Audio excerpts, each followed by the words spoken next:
Hi అండి, అందరికీ నమస్కారం. నేను మీ Venugopal Reddy from Josh innovations private limited, Josh institute of foreign languages, Edunine career guidance సంయుక్తంగా విద్యార్థులకు అవసరమైనటువంటి అనేక వీడియోస్ ఇప్పటివరకు మనం చేస్తూ వచ్చాం. ఈరోజు మన రిపబ్లిక్ డే సందర్భంగా ఒక ప్రత్యేకమైనటువంటి ప్రజెంటేషన్ నేను మీ ముందుకు తీసుకొస్తూ ఉన్నాను. ఈ ప్రజెంటేషన్ ఏంటి అంటే, ఈ 75 సంవత్సరాల స్వతంత్ర భారతదేశంలో ఉన్నత విద్య ఏ రకంగా ట్రాన్స్ఫర్మేషన్ చెందింది, ఇందులో నోటీసబుల్ ఘట్టాలు ఏంటి, what is the noticeable incident happened during the 75 year journey, అంటే దీన్ని మైల్ స్టోన్స్ అని కూడా అనొచ్చు. సో ఈ మైల్ స్టోన్స్ లాంటి ట్రాన్స్ఫర్మేషన్ ఎలా జరిగింది. సో ఈరోజు పేరెంట్స్ అందరూ కూడా నా వ్యూయర్స్లో మేజర్గా ఒక 35 నుంచి 50 years మధ్యలో ఎక్కువ మంది ఉన్నారు. సో మనకి కన్నా ముందు అంటే మన మదరు ఫాదరు లేదా మన నాయనమ్మ ఆ టైప్లో స్టార్ట్ అయినటువంటి 1950 నుంచి మన యొక్క ప్రయాణం స్టార్ట్ అయ్యి ఈరోజు 2020 వరకు అనేక పరిణామాలు చోటు చేసుకున్నాయి అనమాట. సో ఒక రకంగా ఇది హిస్టరీ. ఈ హిస్టరీని తెలుసుకోవడం ఎందుకు ఇంపార్టెంట్ అంటే, నెక్స్ట్ ఈరోజు మనం 40 ఏళ్ళలో ఉన్నాం, మన పిల్లలు 17 సంవత్సరాలు 20 సంవత్సరాల్లో ఉన్నారు. వీళ్ళు నెక్స్ట్ 30 yearsలో ఎటువంటి ట్రాన్స్ఫర్మేషన్ భారతదేశం పొందబోతుంది అనేది మనకి, అంటే ఆ యాక్సలరేషన్ లేదా ఆ గ్రోత్ రేట్ని గురించి తెలుసుకునేదానికి ఇది మనకి చాలా వరకు ఉపయోగపడుతుంది. సో మరొకసారి మా వ్యూయర్స్ అందరూ కూడా రిపబ్లిక్ డే శుభాకాంక్షలు తెలియజేస్తూ మనం ఈరోజు వీడియోలోకి ఎంటర్ అవుదాం. సో ద డైమండ్ ఎరా, India's higher education revolution from 1950 to 2026. ఆ రోజుల్లో మనకు బ్రిటిష్ వాళ్ళు మనకు అప్పచెప్పినటువంటి భారతదేశంలో మొత్తం స్కార్సిటీ ఉండే. ఈరోజు వరల్డ్ లార్జెస్ట్ ఎడ్యుకేషన్ సిస్టమ్ని మనం బిల్డ్ చేసాము. సో ఈ ప్రయాణం ఎలా సాగిందనే చూద్దాం. The landscape transformed. 1950లో కేవలం మనకు 30 యూనివర్సిటీస్ ఉన్నాయండి, 600 కాలేజెస్. సో 1950లో బ్రిటిష్ దగ్గర నుంచి మనం హ్యాండ్ ఓవర్ చేసుకునేసరికి కేవలం భారతదేశం అంతటికీ కలిపి కేవలం 30 యూనివర్సిటీస్ 600 కాలేజెస్ మాత్రమే ఉన్నాయన్నమాట. ఆ రోజుల్లో బడులు అనేవి ఈ రకంగా ఉండేవి. స్కూల్ లేకపోతే యూనివర్సిటీస్ కానీ కాలేజెస్ అంతా కూడా కింద కూర్చొని చదువుకుంటూ ఉండేవాళ్ళు పిల్లలందరూ. సో 2026 వచ్చేసరికి చూడండి మన యూనివర్సిటీస్ ఎలా మారిపోయినాయో. దాదాపు 1100 యూనివర్సిటీసు, 45,000 కాలేజెస్. సో ఈ పురోగతి మనం సాధించడానికి ఈ 75 సంవత్సరాల సమయం అయితే తీసుకోవడం జరిగింది. The journey of identity. We have moved from a system of elite privilege where only a few could dream to a global talent power house. అంటే ఆ రోజుల్లో మహాత్మా గాంధీ గారు లండన్ పోయి చదువుకున్నారు, బారిస్టర్ చదివారు అన్నమాట. బారిస్టర్ అంటే అప్పట్లో లా. మన భారతదేశంలో ఉన్నత విద్య అనేది లేకనే పోయే. మనకు ముందు స్వతంత్రానికి ముందు ఏదో నలంద విశ్వవిద్యాలయం, తక్షశిల విశ్వవిద్యాలయం ఉన్నాయని మనం చెప్తున్నారు. దాని గురించినటువంటి సందర్భం కాదు, కానీ మనం స్వతంత్రం వచ్చిన తర్వాత ఎంత ప్రగతి సాధించామనేటువంటి విషయం మీద ఈ వీడియోలో ఫోకస్ చేద్దాం. సో ఆ రోజుల్లో అత్యంత ధనికులైనటువంటి వర్గాలు మాత్రమే పీజీ ఎడ్యుకేషను లేకపోతే బయట విదేశాలకు పోయి చదువుకోవడం తప్ప, భారతదేశంలో కేవలం క్లర్క్స్ అయ్యేదానికి, బ్రిటిష్ వాళ్ళకి పనిచేసేటువంటి సామ్రాజ్యానికి క్లర్క్లు అవ్వడానికి మెకాలే ఎడ్యుకేషన్ ఏదైతే మనకి అప్పచెప్పాడో ఆ ఎడ్యుకేషనే అప్పుడు ఉండే. సో అక్కడి నుంచి ఈరోజు బిలియన్ మైండ్స్, దాదాపు కొన్ని లక్షల మంది గ్రాడ్యుయేషన్ తయారు చేసి ప్రపంచానికి సరఫరా చేసేటువంటి పరిస్థితికి చూడండి. ఆ రోజుల్లో పుస్తకం పట్టుకొని చెప్పేసి విదేశాలకు పోయే పరిస్థితి నుంచి ఈరోజు ప్రపంచంలో ఏ మూల గ్లోబ్ తిప్పినా సరే మన విద్యార్థులుగా కనిపించేటువంటి పరిస్థితికి ఈ ట్రాన్స్ఫర్మేషన్ అయితే రావడం జరిగింది. So wave 1. సో మొదటి వేవ్గా దీంట్లో మొత్తం ఒక 4 waves ఉన్నాయండి. అంటే ఈ ట్రాన్స్ఫర్మేషన్ పాయింట్ ఆఫ్ వ్యూలో 1950 నుంచి 1980 వరకు మనం పునాదులు నిర్మించే కార్యక్రమంలో ఉన్నాం. జవహర్లాల్ నెహ్రూ పంచవర్ష ప్రణాళిక అంటారు, దాంట్లో 5 years ప్లాన్స్ అంటారు ఇంగ్లీష్లో. సో ఈ పంచవర్ష ప్రణాళికలో భాగంగా పోస్ట్ ఇండిపెండెన్స్ ఫోకస్ వచ్చేసి ఇన్స్టిట్యూషనల్ ఎక్సలెన్స్ అనే దాని మీద నెహ్రూ గారు ఫోకస్ పెట్టడం జరిగింది. These were not just colleges, they are India statements to the world that we could lead technology and management అని ప్రపంచానికి చాటి చెప్పడమే లక్ష్యంగా ఆ రోజుల్లో ఐఐటీస్ అనేవి స్టార్ట్ చేయడం జరిగింది.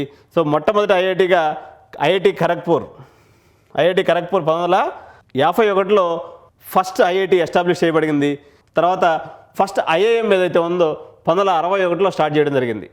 సో మొట్టమొదటి ఐఐఎం కలకత్తాలో, మొట్టమొదటి ఐఐటి మనకి ఖరగ్పూర్లో స్టార్ట్ చేయడం జరిగింది. సో ఇప్పుడు ఉన్నటువంటి మనకి ఐటీ మినిస్టర్ ఎవరైతే ఉన్నారో సో అశ్విని వైష్ణవ్ గారు, అదేవిధంగా ఐబిఎం కృష్ణ గారు, ఐబిఎం సిఇఓ ఎవరైతే ఉన్నారో కృష్ణ గారు, వీళ్ళందరూ కూడా IIT Kharagpur alumni.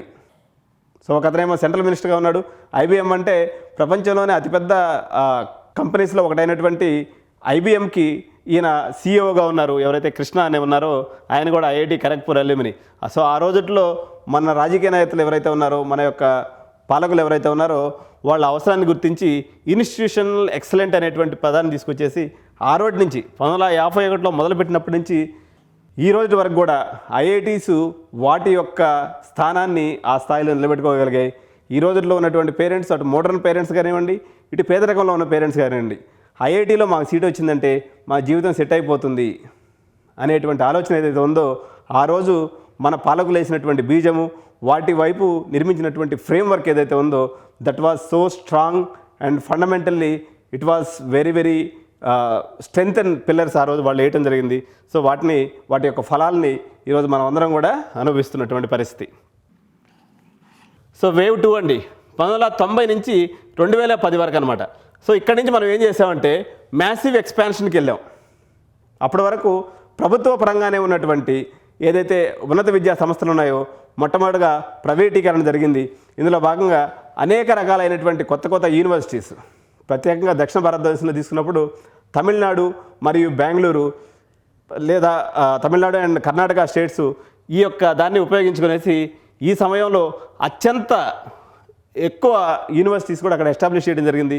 Not only universities, పర్టికులర్గా స్టేట్ గవర్నమెంట్లో ఉన్నటువంటి యూనివర్సిటీస్, ఉదాహరణకు మనకి జేఎన్టీయూ హైదరాబాద్ అనుకోండి, లేకపోతే జేఎన్టీయూ అప్పుడు ఆంధ్ర యూనివర్సిటీ అనుకోండి, వీటి కింద వందలాది కాలేజెస్ రావడం జరిగింది. అట్నే మొట్టమొదటి సెట్ ఆఫ్ ప్రైవేటైజేషన్ అనమాట అది. సో ఆ టైంలోనే ఎప్పుడైతే మనం ఇంజనీరింగ్ కాలేజెస్ స్థాపిస్తూ ఉన్నాం, మరోవైపు గ్లోబల్ సిలికాన్ వ్యాలీలో ఐటీ భూమి అప్పుడెప్పుడే స్టార్ట్ అవుతూ ఉందన్నమాట. 2010లో మొదలైనటువంటి ఐటీ భూమికి ఒకవైపు నుంచి మనం పెట్టినటువంటి ఇన్ఫ్రాస్ట్రక్చర్, అప్పటిదాకా మన దగ్గర హైయర్ ఎడ్యుకేషన్ ఇన్ఫ్రాస్ట్రక్చర్ అంతా కూడా అతి కొద్ది మంది ఉన్నత వర్గాలకి లేదా లిమిటెడ్గా ప్రభుత్వం స్థాపించినటువంటి ఐఐటీస్కి మాత్రమే పరిమితమైనటువంటి ఉన్నత విద్య ఒక్కసారిగా విస్ఫోటనంలాగా పేలి చాలా యూనివర్సిటీసు, చాలా కాలేజెస్ భారతదేశ వ్యాప్తంగా ఈ రకంగా నెట్వర్క్ అంతా కూడా పర్టికులర్గా బెంగళూరు, హైదరాబాదు, చెన్నై, కోల్కతా ఇట్లా ప్రతి ప్రాంతంలో కూడా ఒక హైయర్ ఎడ్యుకేషన్ ఫ్రేమ్వర్క్ లేదా నెట్వర్క్ అనేది ఏర్పడడం జరిగింది.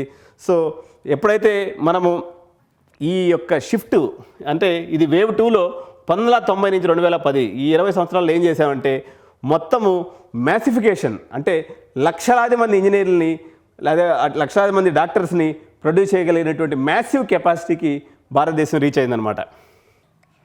సో వేవ్ 3 అండి. వేవ్ 3 అంటే ఇప్పుడు ఈ జనరేషన్లో ఉన్నటువంటి విద్యార్థులకు కూడా అర్థమవుతుంది.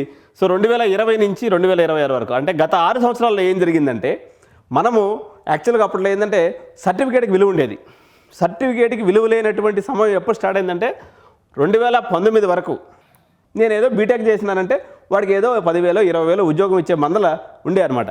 సో ఇక్కడి నుంచి నేషనల్ ఎడ్యుకేషన్ పాలసీ తీసుకొచ్చిన తర్వాత the era of breaking silos we have moved from producing employees to producing thinkers.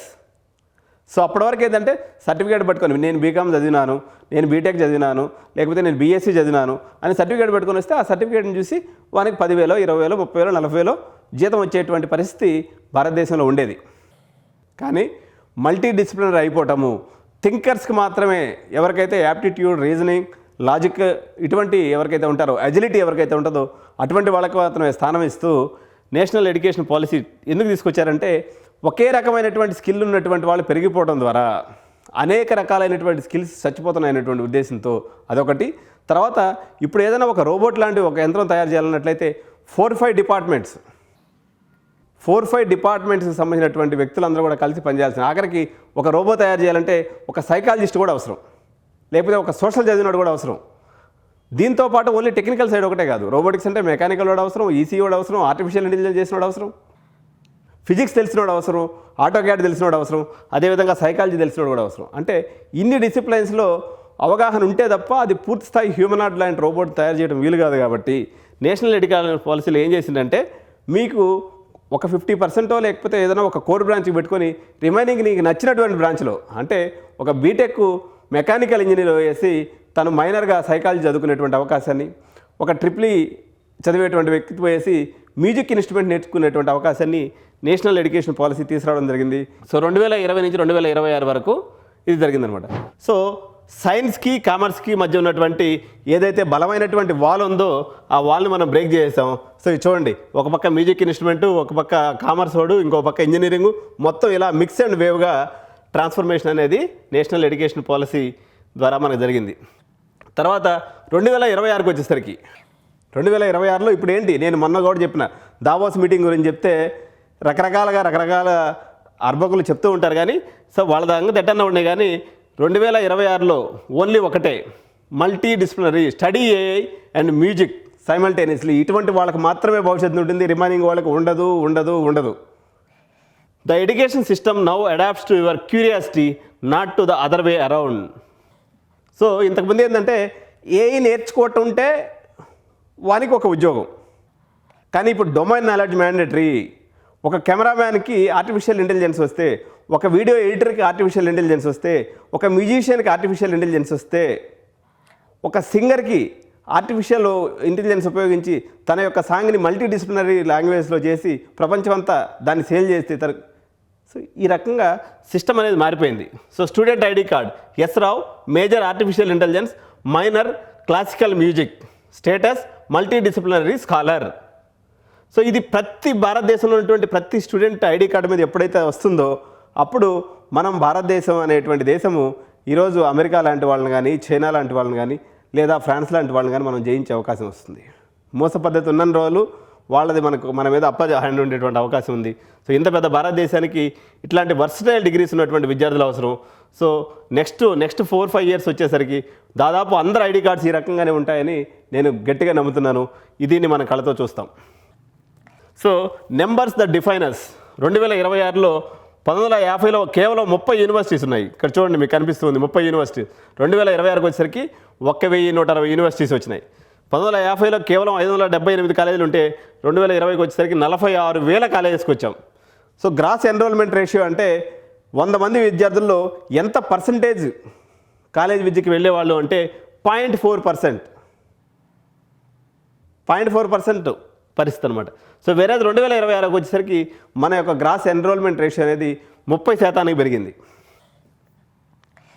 Breaking the glass ceiling. ఇంకోటి ఎందుకంటే ఈరోజు భారతదేశ జనాభా 140 కోట్ల 150 కోట్లు అయితే సగం మంది ఈరోజు అమ్మాయిలే ఉన్నారు, అమ్మాయిలు లేదా ఉమెన్స్ ఉన్నారు.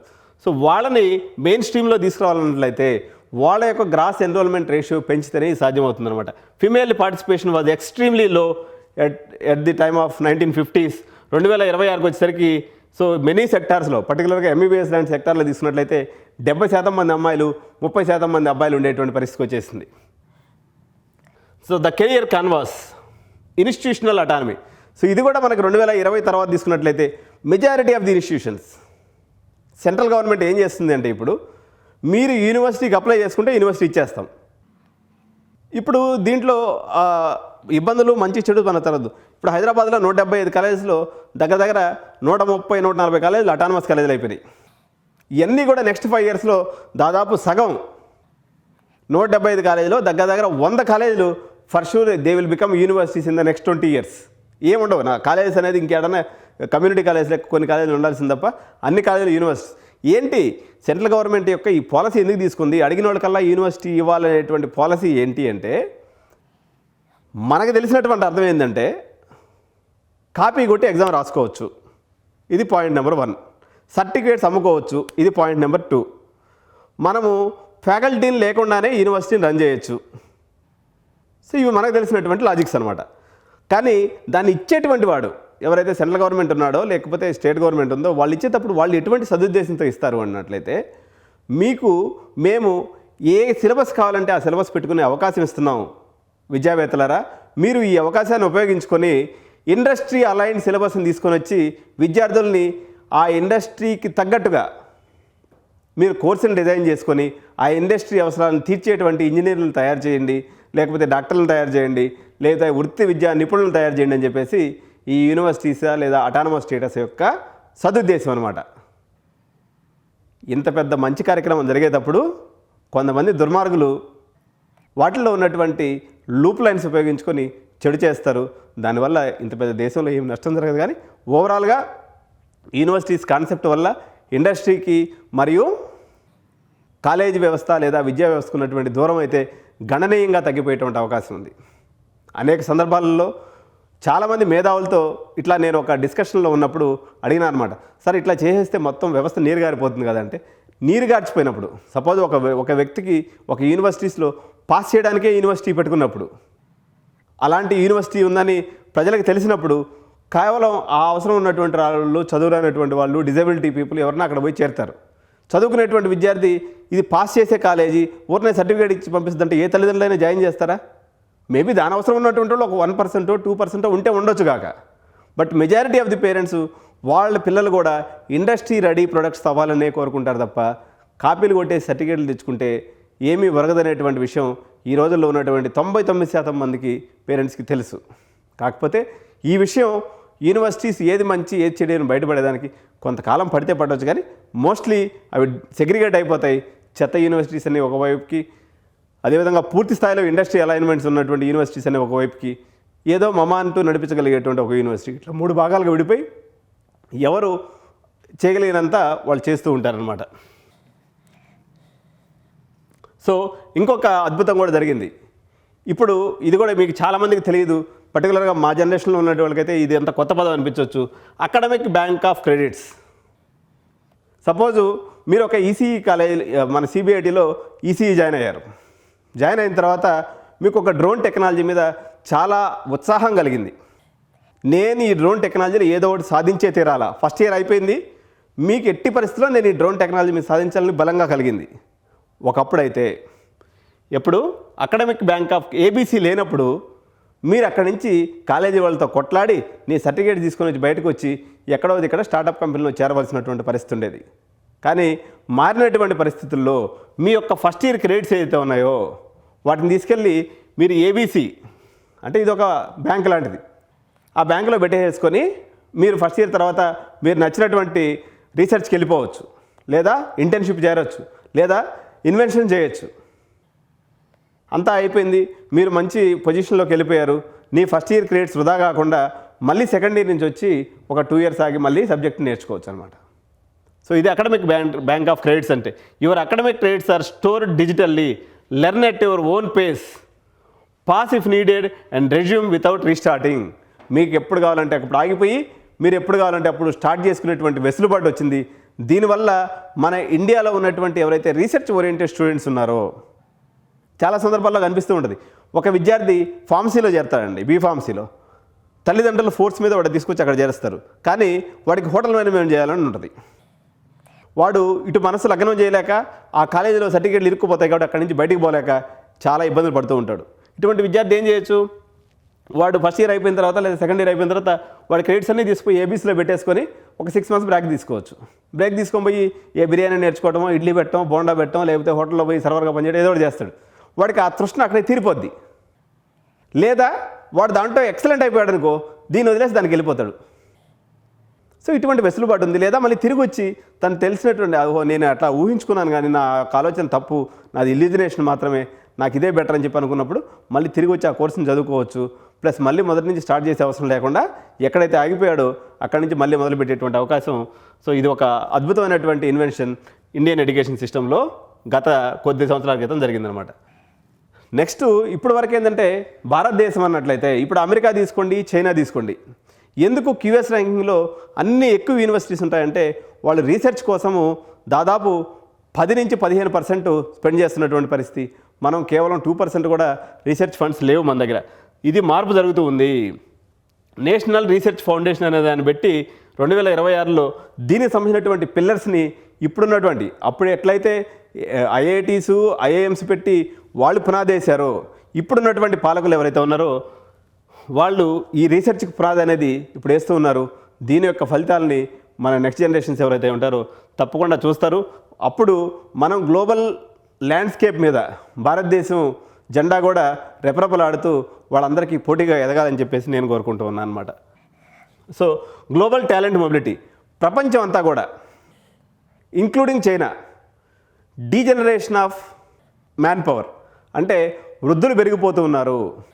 వాళ్ళ యొక్క యంగ్స్టర్స్ అనేది లేకుండా పోతున్నారు. చాలామంది పెళ్ళిళ్ళు చేసుకోక అక్కడ ఉన్నటువంటి వాతావరణం వల్ల, ఫైనాన్షియల్ క్రైసిస్ వల్ల, ఏదో ఒక కారణం చేత భారతదేశంలో 29 ఏళ్ళు 28 ఏళ్ళు ఉన్నటువంటి యువకులు దాదాపు చాలా పర్సంటేజ్, అరౌండ్ 35% 40% జనాభా మనకు ఉండటం వల్ల ఇండియన్ డిగ్రీస్ అనేవి గ్లోబల్ ట్యాబుల్ అంటే ప్రపంచంలో ఏదైనా ఒక ఇండస్ట్రీ పెడుతున్నప్పుడు అది ఫ్రాన్స్ కావచ్చు, జర్మనీ కావచ్చు, ఇటలీ కావచ్చు, లేక పోలాండ్ కావచ్చు, లేకపోతే స్వీడన్ కావచ్చు, లేదా Canada, New Zealand, Australia, UK, US, ప్రపంచంలో ఏ దేశం అయినప్పుడు కూడా ఏదైనా వాళ్ళు ఒక ఇండస్ట్రీ స్టార్ట్ చేస్తున్నప్పుడైతే కంపల్సరీగా భారతదేశంలో ఉన్నటువంటి టాలెంట్ పూల్ నుంచి మనం ఎంత పర్సంటేజ్ తీసుకుందాము, ఏ బ్రాంచ్ వాళ్ళని తీసుకుందాము అనే డిస్కషన్ లేకుండా వాళ్ళ కంపెనీ పెట్టలేనటువంటి పరిస్థితికి మన యొక్క టాలెంట్ పూల్ ఎదిగింది.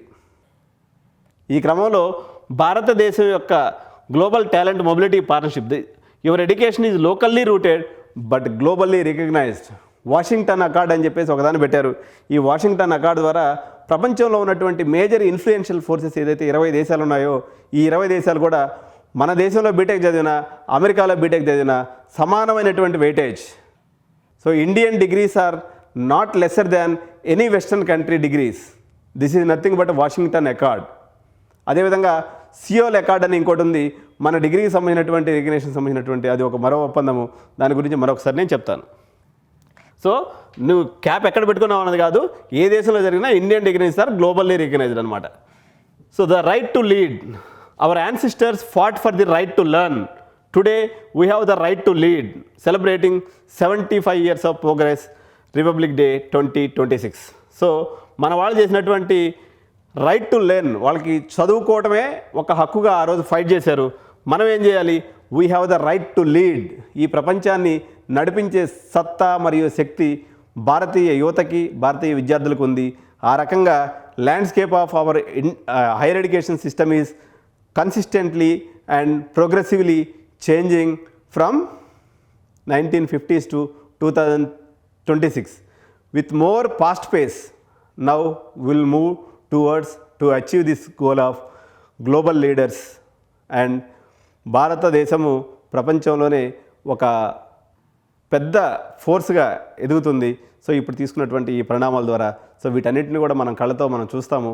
సో ఇందులో భాగంగా నా చేతనైనంత, ఎడ్యునైన్ కెరియర్ గైడెన్స్ చేతనైనంత, మా టీంకి చేతనైనంత సరైనటువంటి ఇన్ఫర్మేషన్, సరైనటువంటి లాజిక్ ప్రతి విద్యార్థికి చేరే విధంగా మీలో ఉన్నటువంటి సృజనాత్మక అనుకోండి, లేకపోతే మీరు తీసుకునేటువంటి నిర్ణయాలు రేపొద్దున దేశ భవిష్యత్తుకు ఉపయోగపడే విధంగా నా వీడియోస్ అన్నీ కూడా మీకు చేస్తానని రిపబ్లిక్ డే సందర్భంగా మీ అందరికీ కూడా తెలియజేసుకుంటూ జై భారత్, జై హింద్, థ్యాంక్ యూ.